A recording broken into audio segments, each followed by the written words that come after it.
নমস্কার বন্ধুরা, কিচেনে সবাইকে আমন্ত্রণ। দেখুন আজকে নিয়ে নিয়েছি ময়দার মধ্যে সাদা তেল, লবণ, হিং, কালো জিরে দিয়ে ময়দাটাকে ভালো করে মেখে নেব। আজকে তৈরি করব আলু পুরি।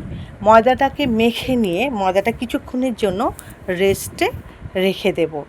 এই আলু পুরির জন্য একটা মশলা তৈরি করব। প্যানের মধ্যে শুকনো লঙ্কা, সাদা জিরে এবং পাঁচফোড়ন দিয়ে ওটাকে ভেজে নিয়ে ভালো করে গুঁড়িয়ে নিতে হবে।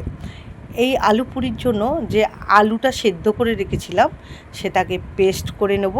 আলুটা পেস্ট করে নেবার পর প্যানের মধ্যে সর্ষের তেল দিয়ে তেলটা গরম করে নেব।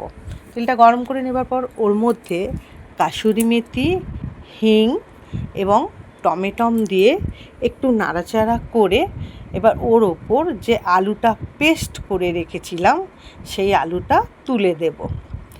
আলুটা একটু নাড়াচাড়া করে নিয়ে ওর মধ্যে আলুর সাথে আমি কড়াইশুঁটি এবং কাঁচা লঙ্কা সেদ্ধ করে রেখেছিলাম সেটা ওই আলুর মধ্যে দিয়ে দেব।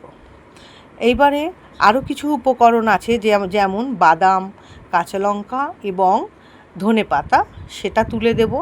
যে মশলাটা ভেজে রেখেছিলাম সেটাও ওর ওপর দিয়ে আলুটাকে নাড়াচাড়া করব এবং দেবো লবণ, লঙ্কা গুঁড়ো আর হলুদ গুঁড়ো দিয়ে ভালো করে আলুর পুরির জন্য রেডি করে নেব। এই আলু পুরি ভীষণ খাস্তা হয়। এই আলু পুরি খেতে বাচ্চারা খুব ভালোবাসে।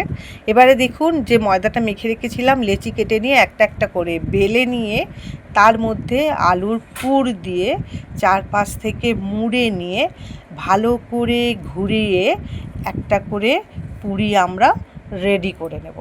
এইভাবে ঘুরিয়ে ভালো করে পুরিটা রেডি করতে হবে। পুরিটা রেডি হয়ে গেল। এইবারে প্যানের মধ্যে তেল দিয়ে তেলটা যে হালকা হালকা গরম হবে, দেখবেন তেলটা যেন 50% গরম হয়, সেই তেলের ওপরেই আমরা পুরিটা ছেড়ে দেব। পুরিটা আবার উল্টে পাল্টে ভাজতে হবে। প্রত্যেকটা আলুর পুরি ভাজা হয়ে গেছে।